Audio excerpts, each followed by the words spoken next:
शिवरूपाय विष्णवे शिवस्य हृदयं विष्णुः विष्णुश्च हृदयं शिवः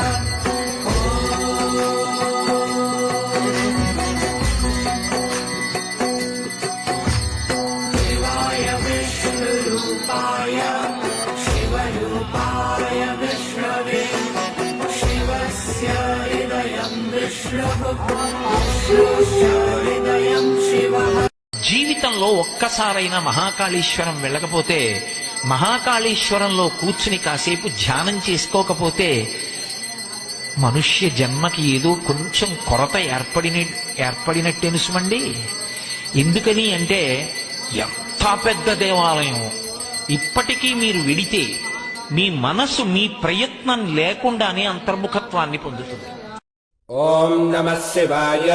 భైరవరుద్రాయ మహారుద్రాయ కాలరుద్రాయ కల్పాంతరుద్రాయ వీరరుద్రాయ రుద్రరుద్రాయ ఘోరరుద్రాయ ఘోరరుద్రాయ మార్తండరుద్రాయ అండరుద్రాయ బ్రహ్మాండరుద్రాయ చండరుద్రాయ ప్రచండరుద్రాయ దండరుద్రాయ సూరరుద్రాయ భవరుద్రాయ భీమరుద్రాయ అటలరుద్రాయ విటలరుద్రాయ సుతలరుద్రాయ మహాతలరుద్రాయ రసాతలరుద్రాయ తలాతలరుద్రాయ. ఓం నమః శివాయ.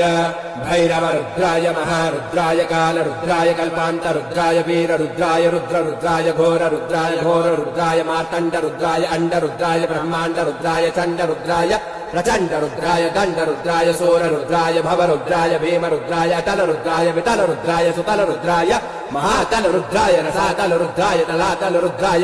ఉజ్జయిని మహానగరంలో మహాకాళేశ్వర స్వామికి భస్మాభిషేకం చేస్తారు. ఆ దృశ్యం చూస్తే చాలా పుణ్యం అంటారు. ఏం భస్మమో తెలుసా? మామూలు విభూతి కాదండి. మహాకాళేశ్వరంలో ఆ క్షేత్రం ఎదురుగా శ్మశానం ఉంది. ఆ శ్మశానంలో ఆ రోజు ఉదయం పొద్దున్న 10 గంటల్లోగా తగలబెట్టినటువంటి బూడిదనే పట్టుకొస్తారు. నిన్నటి సాయంత్రం తాజా బూడిద, అప్పటికప్పుడు కాల్చిన శవం యొక్క బూడిద. ఆయన శివుడు భస్మం వేడిగా ఉండాలని చెబుతా. ఆయన ఎందుకని? ఎప్పటికైనా నువ్వు ఎంత సంపాదించినా సరే మిగిలేది బూడిద. నువ్వు ఎంత మందితో ఎన్ని సంబంధాలు పెట్టుకున్నా సరే మిగిలేది బూడిద. ఎట్టాగయ్యా శివ శివ నీవన్నీ వింత ఆటలే పుట్టుక